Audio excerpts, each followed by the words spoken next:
ನಮಸ್ಕಾರ ಕರ್ನಾಟಕ ವೀಕ್ಷಕರೇ, ರಾಜಕಾರಣದಲ್ಲಿ ಬೆಳಗಾವಿ ಜಿಲ್ಲೆಗೊಂದು ವಿಶಿಷ್ಟ ಸ್ಥಾನವಿದೆ. ಇಲ್ಲಿನ ರಾಜಕೀಯವೇ ಒಂದು ತರಹದ ಪವರ್ ಗೇಮ್. ಆದರೆ ಕಳೆದ ಕೆಲವು ವರ್ಷಗಳಿಂದ ಇಡೀ ಜಿಲ್ಲೆಯ ರಾಜಕಾರಣ ಕೇವಲ ಇಬ್ಬರು ನಾಯಕರ ಸುತ್ತ ಸುತ್ತುತ್ತಿದೆ.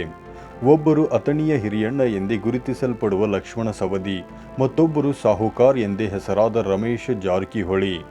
ಇವರ ನಡುವಿನ ಸಂಬಂಧ ಕೇವಲ ರಾಜಕೀಯ ವಿರೋಧಕ್ಕೆ ಸೀಮಿತವಾಗಿಲ್ಲ. ಇವರ ಜಟಾಪಟಿ ಈಗ ಹಾವು ಮುಂಗುಸಿಯ ಕಾಳಗದಂತೆ ಮಾರ್ಪಟ್ಟಿದೆ. ಒಮ್ಮೆ ದೋಸ್ತಿಗಳಾಗಿದ್ದವರು ಈಗ ಬದ್ಧ ವೈರಿಗಳಾಗಿದ್ದು ಹೇಗೆ? ಸಕ್ಕರೆ ಕಾರ್ಖಾನೆಗಳಿಂದ ಹಿಡಿದು ಡಿಸಿಸಿ ಬ್ಯಾಂಕ್ವರೆಗೆ ಇವರು ನಡೆಸುತ್ತಿರುವ ಈ ಅಧಿಪತ್ಯದ ಹೋರಾಟದ ಹಿಂದಿನ ಅಸಲಿ ಕಥೆಯೇನು? ಇಂದಿನ ನಮ್ಮ ಈ ವಿಶೇಷ ವಿಶ್ಲೇಷಣೆಯಲ್ಲಿ ಅಥಣಿ ಮತ್ತು ಬೆಳಗಾವಿಯ ರಾಜಕೀಯದ ಸಮರದ ಸಂಪೂರ್ಣ ಇತಿಹಾಸ ಮತ್ತು ವರ್ತಮಾನವನ್ನು ನಾವು ನಿಮ್ಮ ಮುಂದೆ ಇಡಲಿದ್ದೇವೆ. ವಿಡಿಯೋವನ್ನು ಪೂರ್ತಿಯಾಗಿ ನೋಡಿ. ಟ್ರ್ಯಾಕ್ಟರ್ ಕಾಮೆಂಟ್ ಮತ್ತು ರೈತ ಸ್ವಾಭಿಮಾನದ ಕಿಡಿ.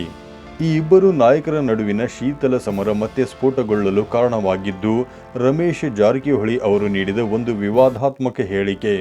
ಅಥಣಿ ಕ್ಷೇತ್ರದಲ್ಲಿ ತಮ್ಮ ಆಪ್ತ ಮಹೇಶ್ ಕುಮಟಳ್ಳಿ ಪರವಾಗಿ ಬ್ಯಾಟಿಂಗ್ ಮಾಡುವಾಗ ರಮೇಶ್ ಜಾರಕಿಹೊಳಿ ಅವರು ಲಕ್ಷ್ಮಣ ಸವದಿ ಅವರನ್ನು ಉದ್ದೇಶಿಸಿ ಒಂದು ಮಾತು ಹೇಳಿದ್ದರು. ಸವದಿಯನ್ನು ಈ ಬಾರಿ ಸೋಲಿಸಿ ಮತ್ತೆ ಟ್ರ್ಯಾಕ್ಟರ್ ಓಡಿಸಲು ಕಬ್ಬು ಕಟಾವಿಗೆ ಕಳಿಸುತ್ತೇವೆ ಎಂಬುದು ಜಾರಕಿಹೊಳಿ ಅವರ ಸವಾಲಾಗಿತ್ತು. ಈ ಮಾತು ಲಕ್ಷ್ಮಣ ಸವದಿ ಅವರನ್ನು ಕೆರಳಿಸಿತು. ಅಥಣಿಯ ತೆಲಸಂಗ ಗ್ರಾಮದಲ್ಲಿ ನಡೆದ ಸಾರ್ವಜನಿಕ ಸಭೆಯಲ್ಲಿ ಸವದಿ ಅವರು ನೀಡಿದ ತಿರುಗೇಟು ಈಗ ಇತಿಹಾಸ. ಸವದಿ ಅಬ್ಬರಿಸಿದ್ದು ಹೀಗೆ: ನಾನು ರೈತನ ಹೊಟ್ಟೆಯಲ್ಲಿ ಹುಟ್ಟಿದವನು, ನನಗೆ ಎತ್ತು ಹೊಡೆಯಲು ಗೊತ್ತು, ಟ್ರ್ಯಾಕ್ಟರ್ ಓಡಿಸುವುದು ಗೊತ್ತು, ಅದು ನನ್ನ ಬದುಕು, ನನ್ನ ವೃತ್ತಿ.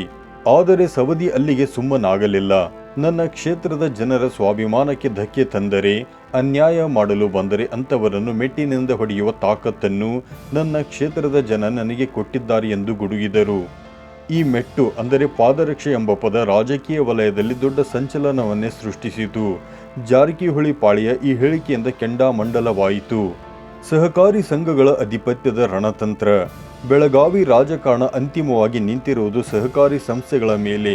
ಯಾರು ಡಿಸಿಸಿ ಬ್ಯಾಂಕ್ ಅಥವಾ ಸಕ್ಕರೆ ಕಾರ್ಖಾನೆಗಳ ಮೇಲೆ ಹಿಡಿತ ಸಾಧಿಸುತ್ತಾರೋ ಅವರೇ ಜಿಲ್ಲೆಯ ಸುಲ್ತಾನರು.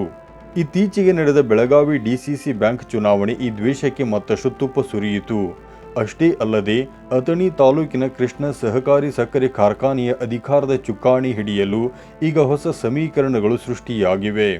ಲಕ್ಷ್ಮಣ ಸವದಿ ಅವರನ್ನು ಕಟ್ಟಿಹಾಕಲು ರಮೇಶ್ ಜಾರಕಿಹೊಳಿ, ಮಹೇಶ್ ಕುಮಟಳ್ಳಿ ಮತ್ತು ಕಾಂಗ್ರೆಸ್ ಮುಖಂಡ ಗಜಾನನ ಮಂಗಸೂಳಿ ಅನಿರೀಕ್ಷಿತವಾಗಿ ಒಂದಾಗಿದ್ದಾರೆ. ಇದು ರಾಜಕೀಯದಲ್ಲಿ ಶಾಶ್ವತ ಶತ್ರುಗಳೂ ಇಲ್ಲ, ಮಿತ್ರರೂ ಇಲ್ಲ ಎಂಬ ಮಾತಿಗೆ ಸಾಕ್ಷಿಯಾಯಿತು. ರಮೇಶ್ ಜಾರಕಿಹೊಳಿ ಅವರು ಸವದಿಯನ್ನು ಬಿಜೆಪಿಗೆ ಅಂಟಿದ ಪೀಡೆ ಎಂದು ಕರೆದರು.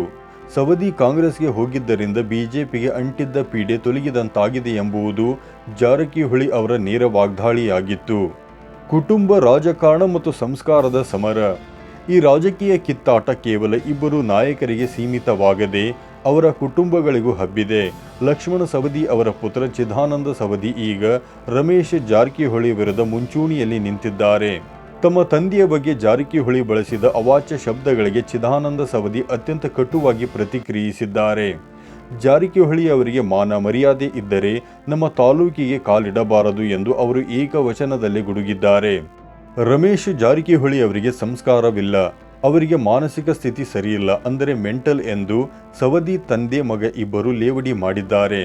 6 ವರ್ಷಕ್ಕೆ ಶಾಲೆಗೆ ಕಳುಹಿಸುವ ಬದಲು ಕುರಿ ಕಾಯಲು ಕಳಿಸಿದ್ದರೆ ಇಂತಹ ಭಾಷೆ ಬರುತ್ತಿರಲಿಲ್ಲವೇನೋ ಎಂಬ ಚಿದಾನಂದ ಸವದಿ ಅವರ ಹೇಳಿಕೆ ವೈಯಕ್ತಿಕ ವಾಗ್ದಾಳಿಯ ಹಂತಕ್ಕೆ ತಲುಪಿತು. ಇದು ರಾಜಕಾರಣದ ಸಾರ್ವಜನಿಕ ಚರ್ಚೆಯ ಮಟ್ಟ ಎಲ್ಲಿಗೆ ತಲುಪಿದೆ ಎಂಬ ಪ್ರಶ್ನೆಯನ್ನು ಪ್ರಜ್ಞಾವಂತರಲ್ಲಿ ಮೂಡಿಸಿದೆ. ಸೋಲು ಗೆಲುವಿನ ಲೆಕ್ಕಾಚಾರ ಮತ್ತು 2028ರ ಸವಾಲು. ಈ ದ್ವೇಷದ ಹಿನ್ನೆಲೆಯನ್ನು ನೋಡಿದರೆ 2018ರ ಚುನಾವಣೆ ಪ್ರಮುಖ ತಿರುವು. ಅಂದು ಲಕ್ಷ್ಮಣ ಸವದಿ ಅವರನ್ನು ಸೋಲಿಸುವಲ್ಲಿ ಜಾರಕಿಹೊಳಿ ಯಶಸ್ವಿಯಾಗಿದ್ದರು. ಆದರೆ 2023ರಲ್ಲಿ ಸವದಿ ಕಾಂಗ್ರೆಸ್ ಸೇರಿ ಭರ್ಜರಿ ಜಯ ಸಾಧಿಸುವ ಮೂಲಕ ಜಾರಕಿಹೊಳಿ ಲೆಕ್ಕಾಚಾರವನ್ನು ಉಲ್ಟಾ ಮಾಡಿದರು. ಈಗ ರಮೇಶ್ ಜಾರಕಿಹೊಳಿ ಅವರ ಏಕೈಕ ಗುರಿ 2028ರ ಚುನಾವಣೆ. ಲಕ್ಷ್ಮಣ ಸವದಿಯನ್ನು ರಾಜಕೀಯವಾಗಿ ಮುಗಿಸಲು ಅವರು ಈಗಿನಿಂದಲೇ ರಣತಂತ್ರ ರೂಪಿಸುತ್ತಿದ್ದಾರೆ. ಅಥಣಿ ಕ್ಷೇತ್ರದಲ್ಲಿ ಸವದಿ ಅವರ ಪ್ರಭಾವವನ್ನು ಕುಗ್ಗಿಸಲು ಅವರು ನಿರಂತರವಾಗಿ ತಾಲೂಕಿಗೆ ಭೇಟಿ ನೀಡುತ್ತಿದ್ದಾರೆ. ಅತ್ತ ಸವದಿ ಕೂಡ ನನ್ನ ಶರೀರಕ್ಕೆ ಕ್ಷೇತ್ರದ ಜನರೇ ಕವಚವಾಗಿದ್ದಾರೆ, ನನಗೆ ಯಾವುದೇ ಭಯವಿಲ್ಲ ಎಂದು ತಮಗೆ ಸಿಕ್ಕ ಜನ ಬೆಂಬಲದ ಮೇಲೆ ವಿಶ್ವಾಸ ವ್ಯಕ್ತಪಡಿಸಿದ್ದಾರೆ. ಪ್ರಜ್ಞಾವಂತ ಮತದಾರರ ನಡೆ ಏನು? ಬೆಳಗಾವಿ ರಾಜಕಾರಣದ ಈ ಹೈಡ್ರಾಮಾ ಸದ್ಯಕ್ಕಂತೂ ನಿಲ್ಲುವ ಲಕ್ಷಣಗಳಿಲ್ಲ. ಹಾದಿ ಬೀದಿಯಲ್ಲಿ ನಾಯಕರು ಈ ರೀತಿ ಪರಸ್ಪರ ಕೆಸರೆರಚಾಟ ಮಾಡಿಕೊಳ್ಳುವುದು ಎಷ್ಟು ಸರಿ? ಜನರಿಗೆ ಮಾದರಿಯಾಗಬೇಕಾದ ಜನಪ್ರತಿನಿಧಿಗಳು ಈ ಮಟ್ಟಕ್ಕೆ ಇಳಿಯಬೇಕೇ ಎಂಬ ಪ್ರಶ್ನೆಗಳು ಜಿಲ್ಲೆಯಾದ್ಯಂತ ಕೇಳಿ ಬರುತ್ತಿವೆ. ಒಂದೆಡೆ ಅಭಿವೃದ್ಧಿಯ ಮಾತುಗಳು, ಮತ್ತೊಂದೆಡೆ ವೈಯಕ್ತಿಕ ದ್ವೇಷದ ಕಿಡಿ. ಈ ನಡುವೆ ಅಥಣಿಯ ಮತದಾರ ಯಾರ ಕೈ ಹಿಡಿಯುತ್ತಾನೆ? ಸಹಕಾರಿ ಸಂಘಗಳ ಈ ಯುದ್ಧದಲ್ಲಿ ಅಂತಿಮವಾಗಿ ಗೆಲುವು ಯಾರದ್ದು? ಜಾರಕಿಹೊಳಿ ವರ್ಸಸ್ ಸವದಿ ಎಂಬ ಈ ಕದನ ಮುಂದಿನ ದಿನಗಳಲ್ಲಿ ಯಾವ ತಿರುವು ಪಡೆದುಕೊಳ್ಳುತ್ತದೆ ಎಂಬುದನ್ನು ಕಾದು ನೋಡಬೇಕಿದೆ.